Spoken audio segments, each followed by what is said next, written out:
Um, are we all assembled? Are these, is everything running? Well, good afternoon. Welcome back to our workshop on antisocial behavior online. My name is Caroline Haythornthwaite. I'm affiliated with both Syracuse University and the University of Illinois at Urbana-Champaign, but it was Illinois.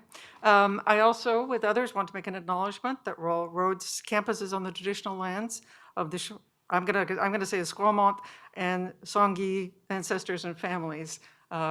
Something tradition I learned when I spent time at University of British Columbia. So, moderator or algorithm. Well, we've heard a few presentations on methods. This is slightly different. It's kind of what is being done now? What's out there? What are we looking at? I thought when I started this, like I have a nice list of this is what moderators and this is algorithms, and it's a bit more complicated than that. So let's see. So since it's antisocial behavior, I really had to go back to the opening Antisocial Behavior Act. And that is the rape in cyberspace from a thing called a Lambda Moo. Moo is a multi-user dungeon, object-oriented. Lambda Moo apparently still goes, so still around. But in the very first item there, first time, the characters in the text-based Moo were hacked, and their bodies were under the control of a virtual rapist. Now, even to read the details of it now is very disturbing, 30 years on from when this happened. And it was one of the first times we really found that words in a virtual community had emotional impact that was not virtual at all. So it really is the very beginning of saying, oh my goodness, maybe we have to do something about this. And at the time, remember, we're just starting listservs. Email is just starting to get its spam. You may remember what it was like to have email before the spam filters came in. Nearly impossible even to open your email. So that was then, and now this is the contemporary right now, the kind of defamation that happens on Facebook pages. So here's an example, really literally is written from the headlines. Amanda Jones is a librarian in Louisiana, and she's filed a complaint in civil court against the Facebook page Citizens for a New Louisiana, as well as its operator. So her 14-page document details how the defendants repeatedly defamed her on their page, claiming she's a criminal and a pedophile, and who supports dissemination of pornographic material to elementary school children. So you can imagine what she did. She wouldn't take the LGBT materials off the shelves. So this is where we are now, this kind of behavior, and this is part about the impact. What's happening? People are being defamed, and their jobs. There was another library where the town decided to defund the library because of what books they were holding. Now that wasn't online, but the kind of intimidation that can happen into your job. So I've been looking at the offline behavior, antisocial behavior. And what I see in the literature, it talks about 3 different kinds of attacks. Now, I know Anatoly Gruzin and colleagues have been looking at the different kinds of impact, depending on the kind of antisocial behavior. And so here's a classification, in the sense, of different kinds. This has come, as I say, from the offline antisocial behavior literature. So the personal, we can understand that one is an attack on a named individual that translates into bullying, cyberbullying. Nuisance, which is not a good enough name for it. It's more serious than nuisance, but that's the term that's in the literature that's in use. And that's when it goes against a group identifiable by a common characteristic. So this is your hate speech. And in the offline world, it can be physical abuse as well. The third level is environmental. Now, in the physical world, that means damage against buildings, about public property, and online, I take that to mean the social media platform, doing something that's going to make the platform impossible to use. Now, a question that hasn't been asked, is there a pro-social antisocial behavior? And yes, you might find that's true. This is when people are trying to distribute hidden information that they think should be out there, evade state sponsorship, and also evade commercial control. So here, one of my favorite information policy things is the right to repair. And it's mainly through the tractors. They want to be able to fix their own tractors, which means they have to get into the software. And it's been going for about 10 years. I believe the US has actually approved the Right to Repair Act. So here we have a hacker known as Sick Codes, and he's presenting a new jailbreak for the John Deere tractors so that people can get in and fix their own software.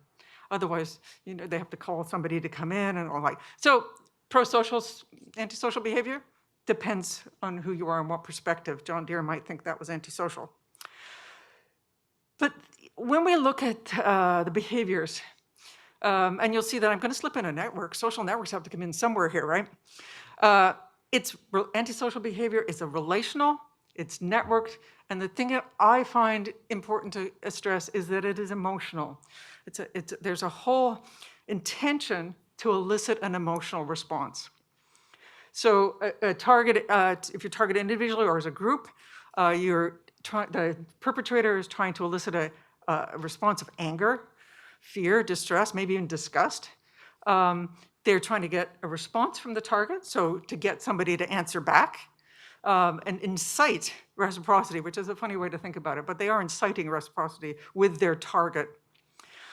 They have an audience and a target in mind, the person, population, community, or environment that they have in mind with the attack. Hackers trying to go into take something down in the environment, the platform, they've got that in mind. If they've got a named person in mind, if they've got a group they want to do hate speech about, they've got those targets in mind. So that's the perpetrator-victim connection. And they have an audience. I think Jairus mentioned the idea of audience earlier today. Now their audience online can be all members of the social network. That if it's a small community, then it's everybody in that community. But the interesting thing is they're also maybe performing for fellow perpetrators. So who are they showing off for? Why are they doing it? If it's personal satisfaction, perhaps, but they also get to show off. They're not alone there. I just had a virus and threat protection pop up. Okay. Well, going into the online, you can see I'm thinking of going with the big social media companies here, seeing what they were doing. So in this, when you look at them, there's 3 layers of antisocial behavior: content management. And the emphasis here is content management. They're looking at the actual content of the message. Somewhat as an aside, there's people who object to that because that's surveillance, where you're reading everybody's messages. But it's looking at the content, and that's also, we'll work in later, that's missing some of the network effects if you're looking just at the content. But let's stay with that for now. So at the top level of the platform, you've got both technology and humans. The technology is your algorithms, and the humans in here I'm going to refer to as human reviewers. The way Facebook works theirs, and most of my references are to what Facebook does.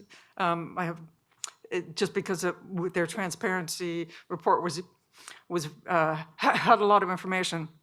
So in their newer algorithms, they'll do what they can with them, and if it's indeterminate, then it will go to a human reviewer to make that kind of decision. Now, the literature sometimes calls these moderators, but I'm going to reserve moderator for the human in the community because they actually moderate. They work with the people who are posting, whereas that's not what's happening on the social media platforms.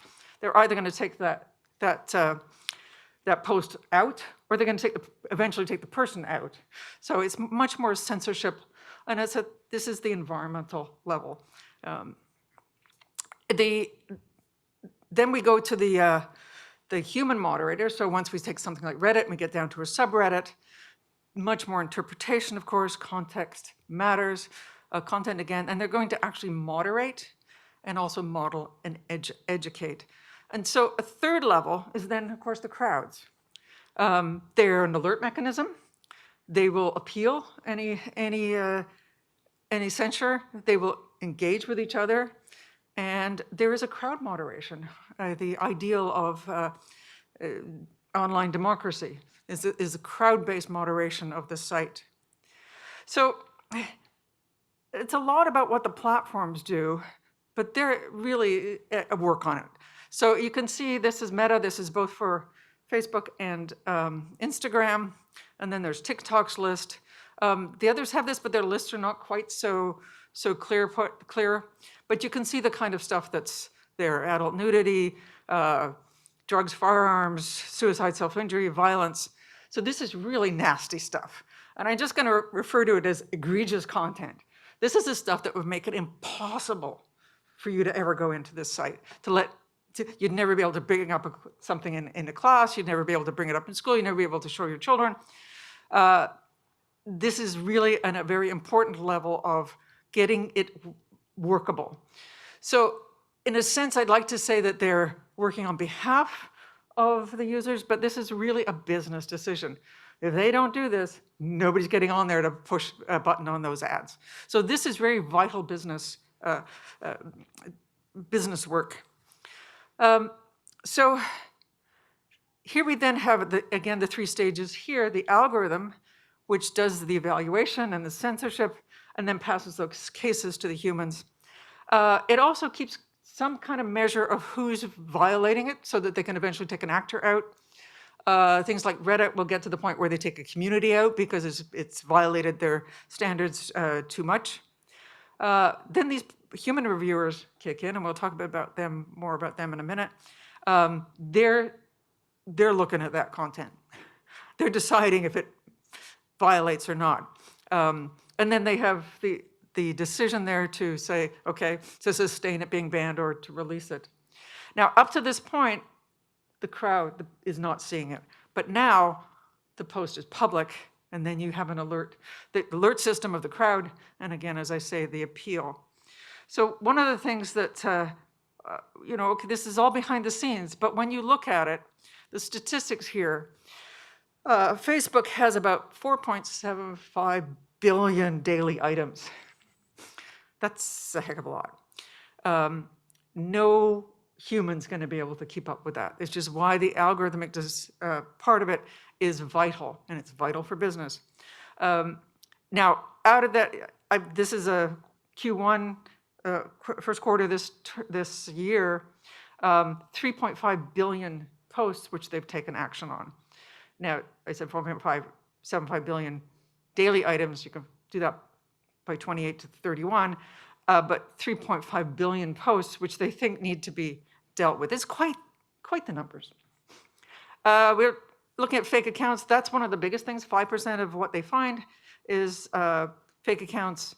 0.09% is bullying, and the other items, which you can see listed there, are from 0.03 to 0.05 prevalence. And again, I think Untitled Chapter showed the bullying is not so good, but there 4 years ago, the bullying that they caught was 14%. Now it's 67%, so it's moving up. And what was the other one? One of the other ones, hate speech. Now they're catching about 95, 96% of that. And again, you look back in 2008, it was much, much lower. So we're into the platform, the content. What is there are pros and cons, right? The real big thing is nobody else can keep up with this volume and velocity. The whole idea, the 3 Vs, 5 Vs, 7 Vs, these 2 Vs, man, nobody can keep up with them, right? It has to be automated, and it's automated prior to posting. It's not like you can put it up there and say, oh, sorry, you didn't want that there? Okay. The algorithm's not public. This is both a pro and a con. You'll see it on both sides here. You can't publicize it because then people can bypass it. But it's not public, so you don't know. I think also Felipe was saying about not knowing what the criteria were. That's deliberate. The reviewers, these are the human reviewers, are mostly anonymous. I say mostly because I saw something about a Reddit article, and I think they named people in there. But basically, the reviewers are anonymous. In other words, they can't be attacked for what they're doing. And that's important to protect those people from getting kickback. They've got a sort of a corporate presence to help them. And the pro is that they're continuously designing these algorithms. They're putting in all the work to keep them going. The cons, of course, are the things that hit the big news most is the false positives or the false negatives, that something that gets banned that shouldn't, and something isn't banned that should. Inherent in some of the design is algorithmic bias, and I'll show you a comment in a minute about that. It's humans who design these algorithms, so it's potentially that bias can come in that way. Others will say it's censorship because of nobody's got control of this except the platform. The platform's making decisions on censorship. On the human side, the users, some people will then start self-censoring, either to stop saying anything altogether, or they start working around the algorithms. So again, as I said, the algorithm is not public, so you have an invisible command and control over the what's being published. And the other thing, of course, these platforms can come under government or political pressure, as they have around the world with the different countries saying what they can and cannot have up there. So about the false positives, these get a lot of press. And TikTok's mysterious algorithm.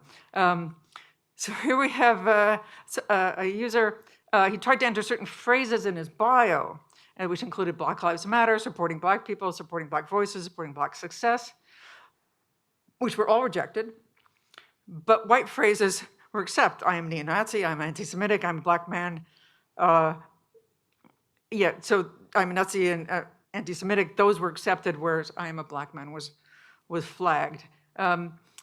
So the quote unquote, the reason seems a little weak because they said the error came from the inclusion of words Black and audience because its hate speech detection picked up the die in audience and flagged the pairing as inappropriate. Okay, it sounds a little weak to me, but it was their comment. So now we go to these human reviewers. Remember, we've got this absolutely awful content, which has somehow they got to the edge conditions and a human has to look at it.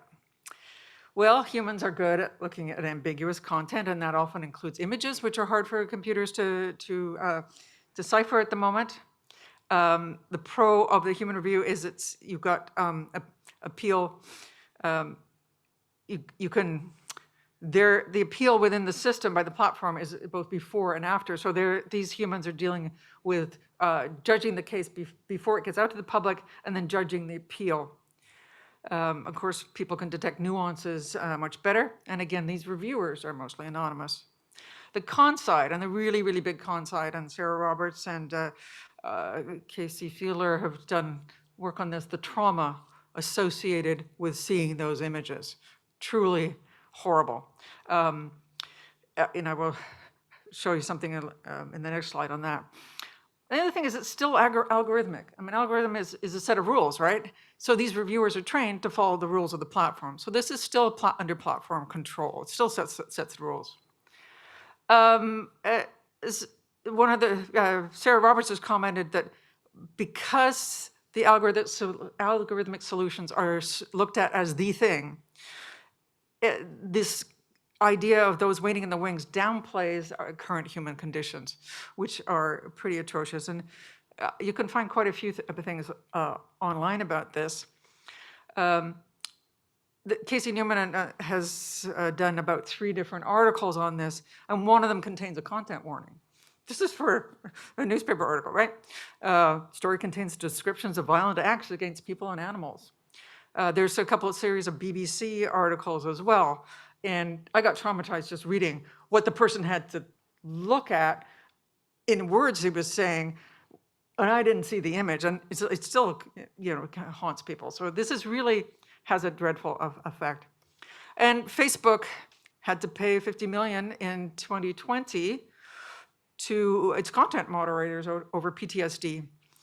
And the interesting thing here, for California, Arizona, Texas, and Florida, 11,250 moderators. It's not a small number who are traumatized. And the other thing is says that during COVID, many human reviewers were working from home, but there was content they couldn't look at home.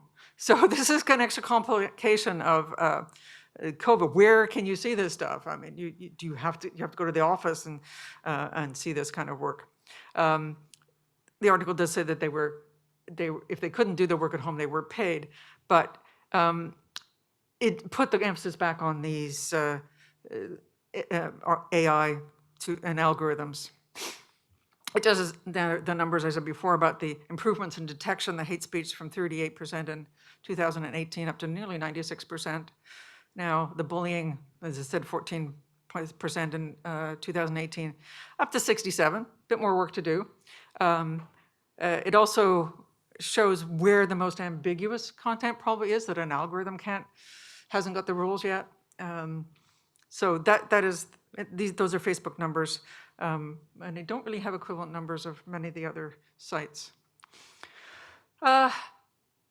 Well, the third role here is platform content is the crowd.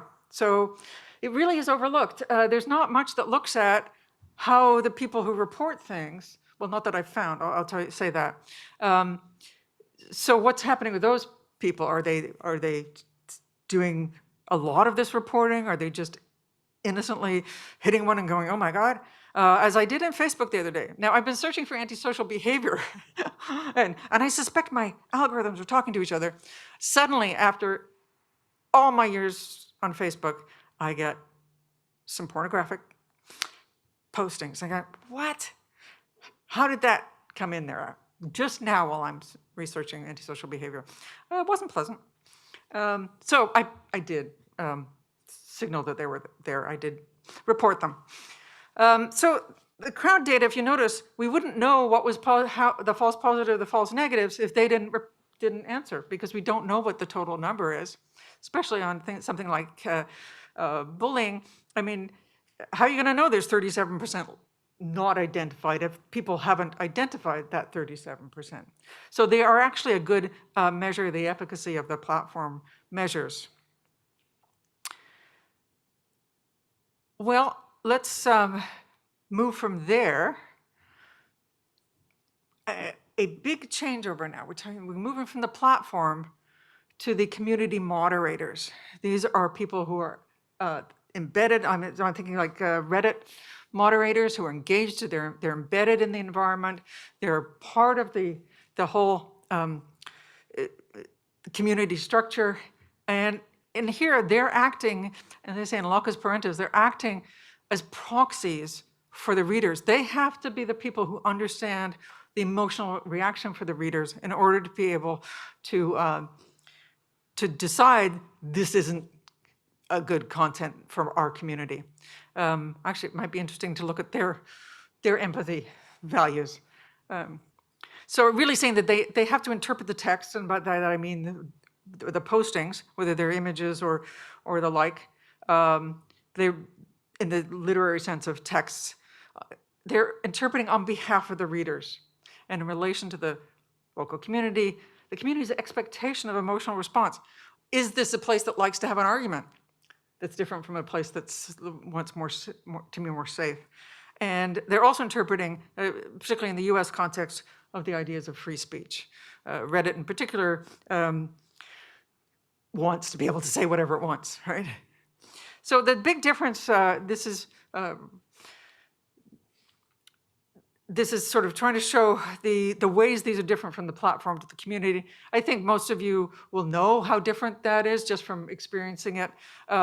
Very much away from the instrumental idea at the platform level onto the dynamic sense at the community level, where you're actually trying to build participant interaction. You're trying to keep a conversation going. You're trying to keep the site on track. Sarah Gilbert looked at a lot of things that Ask Historians, and part of that was educating people about the process of history, but also educating people about how to engage in the Ask Historians on Reddit. Since there's interest in bystanders, we've got the bystanders. These are invisible, but they're present. These are the observers, the lurkers, the newbies. And there, if we look at it in a network sense, we've got the people who are in the center, and then we've got the periphery of people who are watching. They're there, but they may not be contributing much. They may the occasional, but they're watching, and they're actually an important part of the whole moderation, because a moderator, when it's invisible, they're going to have to fall back on rules. But if it's visible, then they can see the impact and they can see whether something's going on. So it changes how they have to look at it. So the pros of moderators, of course, community moderators, is this local context that they're modeling practice.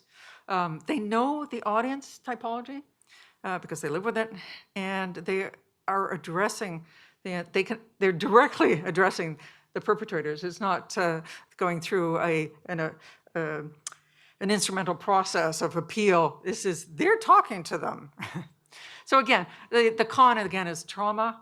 Okay, they may not be seeing the most egregious content, but they're getting attacked for having tried to moderate a conversation or tell somebody that's not the topic, or you can't talk like that right here.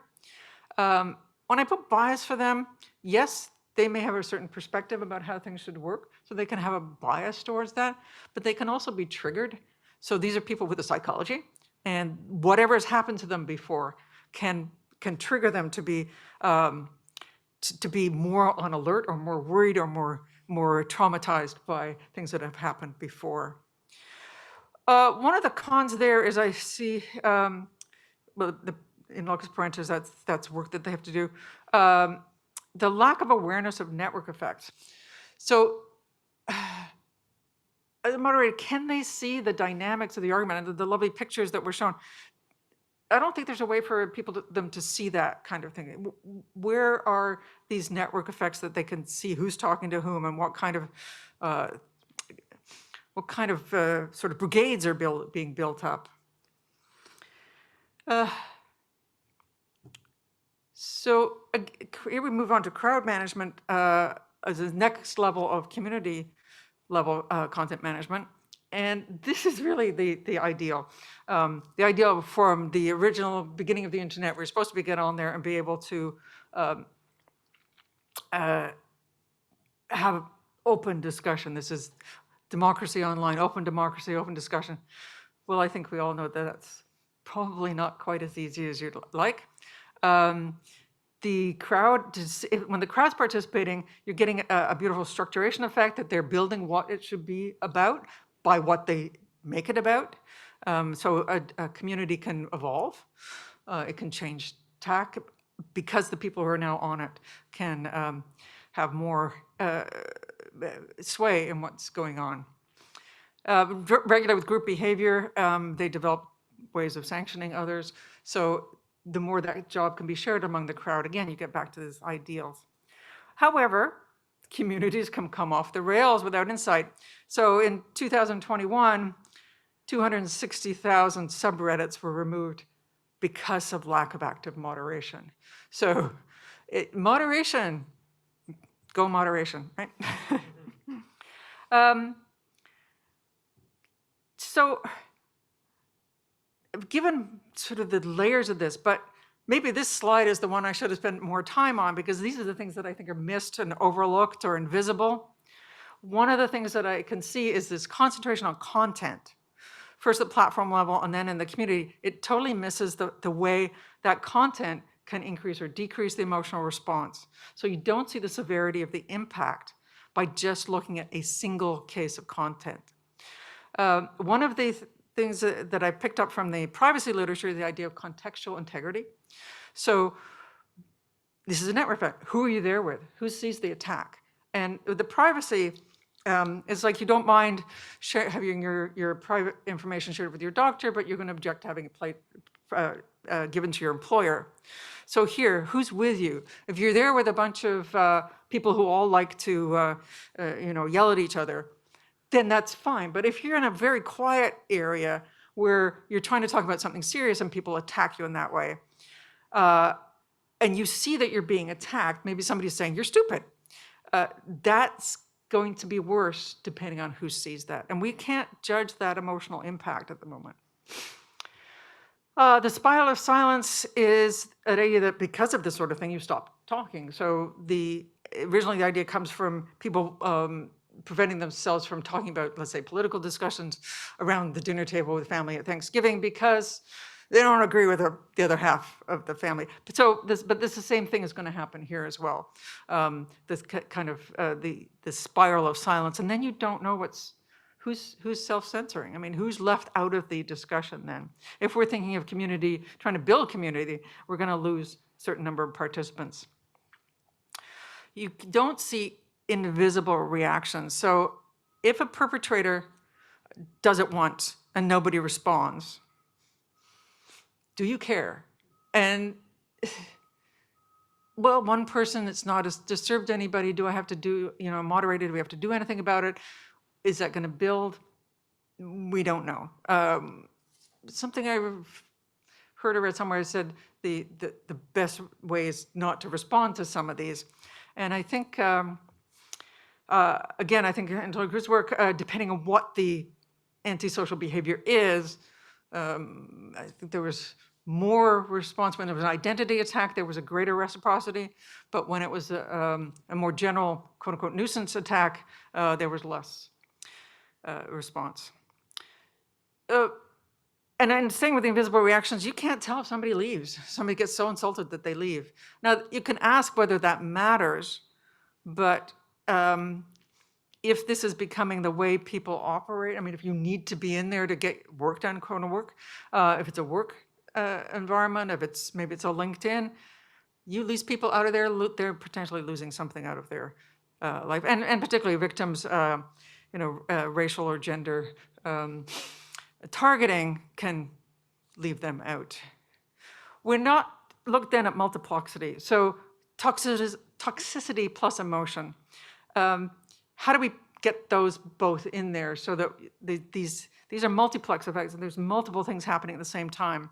And then there's the idea that people could be skipping across multiple communities.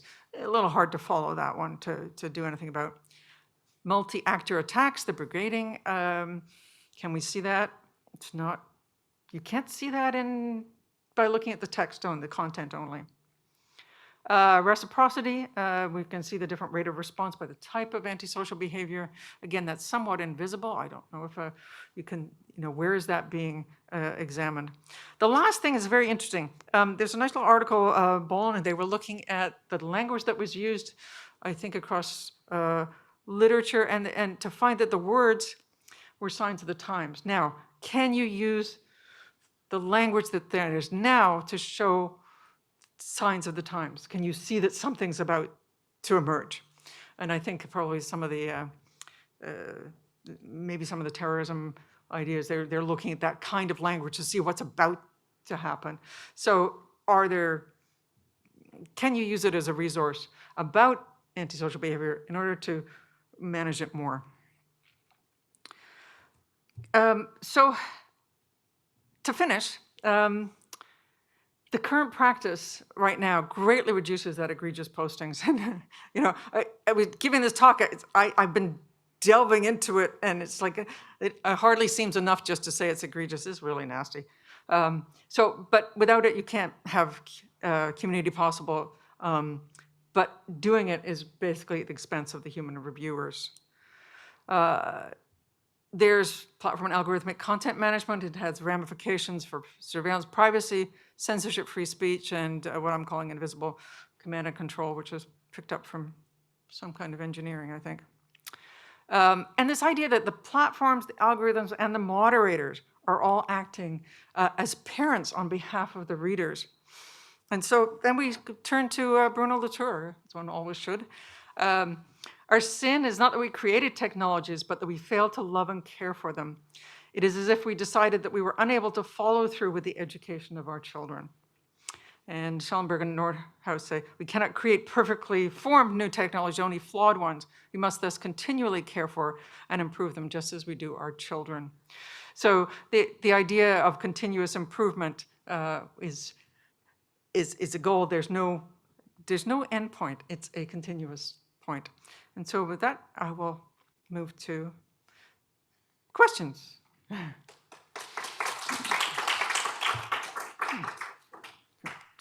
I'll breathe here.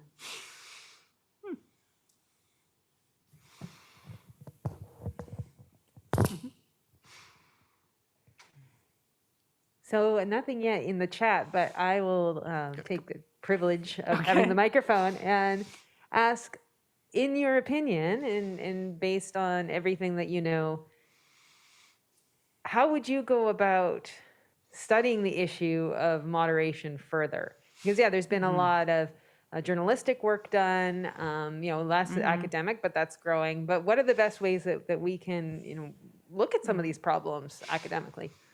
I think the qualitative work that you're doing is very important for each community. And the thing is that we need an accumulation of studies of communities to find out some general trends. And I don't think we have that. I mean, it's intensive work, right, to do the qualitative work. But to find out what are the general things that are happening, in a sense, then to take it out to Moderator and see, here's the, the top 10 things you have to look for. Here's the ways you can, well, there are moderator guidelines on some of these sites, but so I think getting more of knowing what people are doing and also to see it. I think the network aspects I think are very important. I think being able to see not just that somebody put that hate speech out, but to see what happened on the other side, to see what they wrote back. And to find and to detect for emotional content. I mean, even if it's like emotional, if it's anger from the perpetrator, and fear from the victim, or disgust or anger. I mean, I want to know those connections between the text and the effect on individuals. So I think that's one of the things. The network effects I think are important. Again, knowing doesn't matter who you're there with, and that's not just and online, it's a lot of areas. So yeah, some of those things, and finding out what matters in the communities. Does it matter that people are there? Does it matter that there's crowd moderation? Does it matter where it's going to matter somewhere, but to whom does it matter? To each of these pieces matter, yeah. Thank you. This is another mean question I'm not expecting Oh yeah, that's okay. a bad answer for. But I'm thinking back to your example of this campaign that's been of harassment that's been conducted against this librarian, and I've read similar articles on this topic. And I'm wondering how we account for processes by which, particularly around, homophobic rhetoric, transphobic rhetoric, TERF rhetoric, and anti-LGBTQ rhetoric, people are weaponizing